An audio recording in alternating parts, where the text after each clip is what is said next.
Hello, welcome to Life Talk for Tuesday, November 21st, 2017. I'm Mark Crutcher. And I'm Renee Hobbs. I'm glad you're with us today. Yes, thank you for joining us. Well, over the last few days, Renee, the news has been dominated by this situation in Alabama with Judge Roy Moore. Yes, it has. And a lot of interesting questions. If you saw the press conference, not press conference, but the event from Birmingham the other day, with Judge Moore there. On that stage were three of our very good friends. Yes. Janet Porter was the host of the thing, and standing behind her was Alan Keyes, who's been a supporter of ours for years, did some fundraising efforts for us in the past. Right. And Stephen Broden was up there, who used Yes. to be a host until just recently, till we went to this two-person format. Yes. And they're all obviously supporting Judge Moore. And you know, the central question here that seems to be lost in all of this is, everybody's looking at the ramifications of these accusations and what should happen and what should happen over here and what should happen over here. But the fundamental question here is, are they true? Accusations in and of themselves are not proof of anything. No, not one bit. And these women that are coming forward, they make it sound like it's real and it really happened. But if you have a hidden agenda, you can make anything sound very real. True, very real, very true. Well, and I think the timing is very suspect here. Oh, definitely. Right before the election, all of a sudden now the Washington Post finds all this information they didn't have before. Yeah, from 40 years past. From 40 years ago. That's another issue that needs to be brought up here.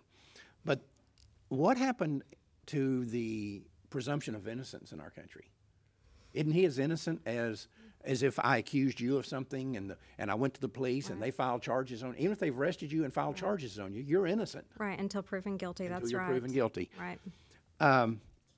Now, the truth is here, neither the people that are accusing him and castigating him and saying he should be, run out of town on a rail, or the people on our side that are defending him, no one knows what happened. Right. The only people who know what happened are the people who were there. That's right. But everybody is locked into their positions, and you're not going to seem to move people very much. Now, I got to be honest. I watched the interview on Sean Hannity, and I have to. Right. He is. He's not saying that he didn't do it, and he's not saying that he did do it. He's making all these lame. He's pleading the fifth here, and he's trying to maneuver around the situation. Of course, since then he's claimed that it didn't happen. So he is saying that it didn't happen. But I just found the interview unconvincing. But I can tell you something. When you're accused of something you didn't do, now I've never been accused of anything like this, but if you're accused of something you did not do, it's very difficult to appear innocent. That's the hardest thing in the world to do. Yeah, right. Because everybody's looking at you, pointing fingers like you are guilty. And you feel guilty. And you feel guilty to some certain extent. Yeah. I mean, you've accused me of things that I didn't do. Many times. I'm agreeing. Oh, really? Right. My wife has accused me of things I didn't do. My daughter's accused me of things I didn't do. I know. I mean, and it's very difficult. How dare us? Yeah, to seem innocent. Right. When you really are. Right. But the irony here is, if you're guilty and you get accused of something, you can usually put on a pretty good show. Right. That you're innocent. But when you truly are innocent, right, you can't help but look guilty. So I don't know if he did these things or not, and neither does anyone else other than the people that were there. Yeah, I mean, unless he comes out and says that he did them. Or they got video or something. Yeah, anything. Now here's the issue, though, that I think the people in Alabama have to deal with. They have to grapple with this. And I'm talking about now, not the godless left in Alabama. I'm talking about the conservatives, the Christians, and the Republicans have to deal with in Alabama. Let's just say for a moment that you are a Christian conservative Republican who was really on the team for Judge Moore, right? Right. All right. But now you're convinced, even though there's no proof of it, you're convinced that he's guilty, that he did these things. Right. All right. Now you're left with a option here. You only have two choices. You can vote for Judge Moore, or you can vote for this godless, Marxist, radical pro-abort who has openly stated abortion ought to be legal right up to the moment of birth. Right. Right? Mm-hmm. So you're left with those two choices. So the question then becomes, do you vote for somebody who demonstrated a character flaw 40 years ago, right? Right. Or somebody who today says that they would see an unborn child legally butchered the day before he was born. You know what this sounds a whole lot like? It sounds like the Hillary Clinton Donald Trump all over again. It's the same exact scenario. Right. And that's why we've said on here many times, you and I both said, these people that are complaining about Trump, I understand that. He's done some things that I don't like, and you and I have talked about it. He's done some things you don't like, and you think, what's going through his head? Keep your mouth shut. You don't need to talk about that, whatever. But if we could go back a year, in this November 8th, 2016, right, and you knew exactly what you know right now about Donald Trump, would you vote for Hillary Clinton? No. Heavens no. You started to say something bad. Heavens no. Heavens no, right. Oh boy. That's not what you were going to say, though. That's okay. That's right. I didn't say it. Right. I can't help it. Who would vote for Hillary Clinton? If you're not a godless degenerate, why would you vote for her? Exactly. And so you got the same situation for Judge Moore, and I think it would be, I think you'd have to really, if you tell me you're a Christian, conservative, Republican, or just a Christian, and you're going to vote for this guy over Judge Roy Moore, I want to hear your argument. I want to hear your defense of that. You're going to let a 40-year-old character flaw, even if you believe it's 1,000% true, right, a 40-year-old character flaw in someone, cause you to vote for a current baby killer. I'm sure they would just say they weren't going to vote, period, is what they would say. Well, that's a vote for this guy. So, yeah. That's a vote for Moore's opponent if you stay home. Yeah. I agree. Let's also talk a little bit here. Let's make sure something is very clear here. And if you read between the lines, and sometimes you don't even have to read between the lines. I saw two stories last night on television, one interviewing a pro-lifer, one interviewing a pro-abort. The issue in this case is abortion.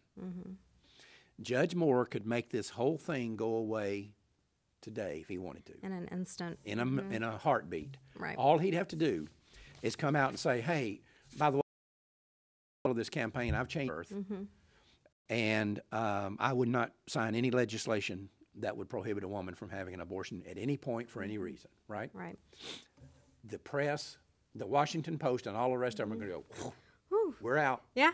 All right, you're on our side. We're out of here. You're a winner. If he had done that a week before, let's say the Washington Post had this story, and they're ready to launch it. Right. They're just waiting for the right time, right? Right. But all of a sudden he came out and did this, right, which this man would never do that, but let's just say he did.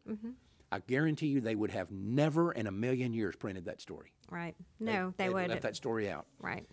And the level of hypocrisy by the godless left in this country is breathtaking on this deal. I want to give you an example of this. This woman, Gillibrand, however you pronounce her name, she took Hillary Clinton's seat in the Senate from New York, right? And she ran as a friend of Bill, friend of Hillary. Right. Hillary's the greatest person that I ever knew, greatest person that ever lived, because she wanted all those votes. Sure. Now, all of a sudden, since this deal with Roy Moore's happened, she's thrown the Clintons under the bus. Oh, absolutely. And so have a lot of the leftist media. The godless leftist media has done the exact same thing. And now all of a sudden they're saying, you know, maybe we should have looked a little bit closer at Bill Clinton back in the day. Right. You know. Yeah, back 25 years ago. 25 years ago, we should have looked at that a little bit closer. Maybe we didn't do our due diligence. Right. This is the most, I don't know how to even describe, these are the most hypocritical, lying, I'll clean up my language too, since you did, people on the face of the planet. Face of the planet. Yeah. Let me tell you something. Or I'll ask you the question. I'll just ask you this question. I want you to play like you're this woman Gillibrand, or you're this woman Goldberg, and that's this godless leftist pro-abort that's attacked us in the past. Now she's out here saying that they should have investigated. We didn't do our job. Right. He should have resigned. I want you to play like you're one of them. Okay. All right. Here's the deal. I don't know if I can do that, but Okay. You're throwing the Clintons under the bus now, right? I can do that. Okay, you can do that. I want you to tell me what it is you know about the Clintons today that you didn't know 2 weeks ago. Absolutely nothing. Right, or 2 years ago. I've known everything all along. Every bit of this Right, stuff has been out there. Yeah. So this Gillibrand woman, whatever her name is, everything that she's using now is an excuse to throw Hillary and Bill Clinton under the bus. Right. To make herself look like she's on the right side of these issues. Right. Right? Yeah. So she can divest herself of having defended Bill Clinton years ago, and all these media people are doing the same thing. Right. They're doing this because Bill and Hillary Clinton are dead meat on a hook. Yeah. They can no longer run. If Hillary Clinton, let's say Hillary Clinton was 10 years younger than she is right now, and let's say she had already announced that I'm running in 2020 against Donald Trump. I'm going to run again against Donald Trump in 2020. These people would not have said a word about Bill Clinton. That's right. No, because Not they want a her in word. office. They'd want her in office. That's right. But now that Hillary Clinton, like I said, is dead meat on a hook, and Bill Clinton's dead meat on a hook, they can throw them under the bus Right. in order to elevate themselves morally. Yeah. These are pathological liars. Right. That's what they are. They're playing the system and they know how. Right. They know how the game is played. That's right. And that's what they're doing. And, you know, I'm telling you, it's too little too late. Because the first thing that I just like I did a moment ago, I was in front of one of these people. I'd say, tell me what it is you know right now you didn't know 2 weeks ago when you weren't saying a word about any of this. What Bill Clinton. Right. Engagement. Yeah. Juanita Broderick. Okay. She became a forcible, was beat up, and she made what called outcry statements to friends of her, and that he forcibly raped her. Now, what men come forward with these accusations, you always believe them. They're always telling the truth. Well, why wouldn't she tell? Because she wants to cover her up. Cover up her husband. Yeah. She knew all along that Bill Clinton was lying. Yeah. All along she knew that. And you could tell that in one of the interviews they did with her before he came out and confessed. She was being interviewed, and I remember seeing this where she was asked, if these statements turn out to be true, these accusations against your husband turn out to be true, should he resign? And she said, well, that'd be a very serious matter. And the interviewer said, no, I'm asking you, should he resign? Right. He wanted an answer. She said, no, that'd be a very serious matter. When she would not, if she's sitting there saying, all these things are false, these are lies, I know my husband didn't do these things. Well, then if somebody says, well, if he did do them, should he be thrown out of office? Then you come out and say, he didn't do them. Yeah, if he did them, he should be thrown out of office, but he didn't do them. Yeah. But instead, when she gave, I think 3 or 4 times in a row, this reporter tried to say to her, yes, but if they turn out to be true, should he resign? She would never answer that question. She knows how to dodge the question, yeah. Because she didn't want to say, yes, he should resign, and then find out that it was true. She already knew it was true. She was lying through her teeth. Right. But again, the salient question is, what do they know now that they didn't know then? And the answer is nothing. Nothing, zero. Everything that you know about Bill Clinton that would cause you to go back and say, oh, we should have investigated more. You knew that a year ago. You knew that a month ago. You knew that 2 weeks ago. And you sure the devil knew it 25 years ago. Right. So this is garbage. Let's also poster boy for godless leftism. Him,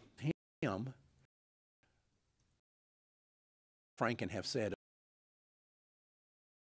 Well, obviously, who she is. Even though there is a picture, it still doesn't show his. No, but it shows him on her breast. But what I'm saying is, if that picture did not exist, he'd still be lying and saying he didn't do it. Right. It's only reason he's coming forward. Right. And notice that when he came forward, he proposed a solution. I think I should be investigated by the Senate Ethics Committee. Well, of course he thinks that. The Senate Ethics Committee is a scam. It was put in place to protect United States senators against these kind of accusations. And now it's come out that, like in the last 5 years, or 6 years, whatever it is, the United States Senate has taken $15 million of taxpayer money and paid off women that have accused senators of sexual harassment. Now, where are the names of those senators? Why are we, if money was taken out of your Right. check. I would want to know who they are and where they are. Well, it was. Money was taken out of your check to pay off women who are accusing senators of sexual harassment. Why don't you have a right to know where that money, who got that money and who it was paying off? Well, it should be stated. Let me tell you something. The Senate Ethics Committee, I saw a guy the other night talking about it. They've had hundreds of investigations. He said something like 460 investigations, Senate Ethics Committee investigations. Not one sanction against a United States senator as a result of those. Now, I don't know if those numbers are true. That's just what I heard on a deal. But the Senate Ethics Committee is a black hole. It was created, it was designed, and it functions as a place where you have an ethics problem, but you don't want to deal with it. You push it over to the Senate Ethics Committee, and it falls off the edge of the earth. You never see it again. That's why Al Franken came out here and said, oh, I think I should be investigated. Now, who else says that unless they think the investigation? Unless he's being protected. Unless it's going to protect him. Right. Because he wouldn't claim any innocence. He had photographic evidence of the act, so he can't claim innocence. Lynn Mills says expose the abortionist. Yep. That's another issue we need to be talking about. And you and I are working on a deal. We've been working on it for quite some time. When I wrote Line 5, I put out a chapter in that book, which we didn't include in the original outline because we didn't know it was that prevalent, of women who get raped in abortion clinics. And now what we know is thousands of women have been raped in abortion clinics. Yeah. And go in for having an abortion, they get raped. Yeah. And people say, well, you can't say thousands. You can say maybe some, but not literally thousands. It is literally true, and we can prove it. Yeah. In just the case of Brian Finkel, who we went after for years, and I had a lot of confrontations with him, talked to him on the phone millions of times. I still get letters from him, as you know, from prison. He's writing me from prison now. Right. When he was accused, finally, and the press finally picked up on it, which we already had several of his victims that we were dealing with, so we knew it was happening. A woman comes forward, though, and the city of Phoenix filed charges against him, sexual abuse or sexual assault charges against him, rape charges, because some of his employees ratted him out. Up till then, they'd always said, oh, no, Dr. Finkel doesn't do these things. But finally, a couple of employees came forward and said, yeah, this is something's not right. Something's going on here. Yeah. Anyway, when that happened, and it got into the newspaper finally, after years and years of us prodding on this deal, 94 other women came forward. 94. Eventually, 106 came forward. And those are the ones that came forward. Those Just aren't the ones came forward. Right. Right. And he got indicted for 34 of those women, 36 of those women. They held some back in case he skated on those, then they'd have more to bring forward. That's how those things work when you have hundreds of potential plaintiffs. So they indicted him for 37 or 36 or 37 of those cases. He got found guilty, and he got 34 and a half years in the Phoenix, in the Arizona State Penitentiary, which is where he is now. Right. I was helping out with the detectives who were working on that case, and this woman that was in the sex crimes unit of the Phoenix Police Department said that with the number of women that they had come forward, and with the FBI statistics on the number of women who are raped, and ignore it, it's only 16% of all women who are forcibly raped ever reported. And then you factor into that the fact that they were having an abortion, which lowers the number. Yeah, and they're under sedation. And a lot of them are minors who don't want their parents to know they were having abortions. Right. That lowers the number. Right. She told me they estimated that he raped himself, by himself, between 1,500 and 2,000 women. And girls. Some of these were young girls that he raped. He's a sick man. Very sick. But he had sitting targets. That's and right. we've seen this time and time and time again. And you and I are writing this paper now on this, and we'll be putting this out as soon as we get time to finish it. But thousands of women are raped in abortion clinics.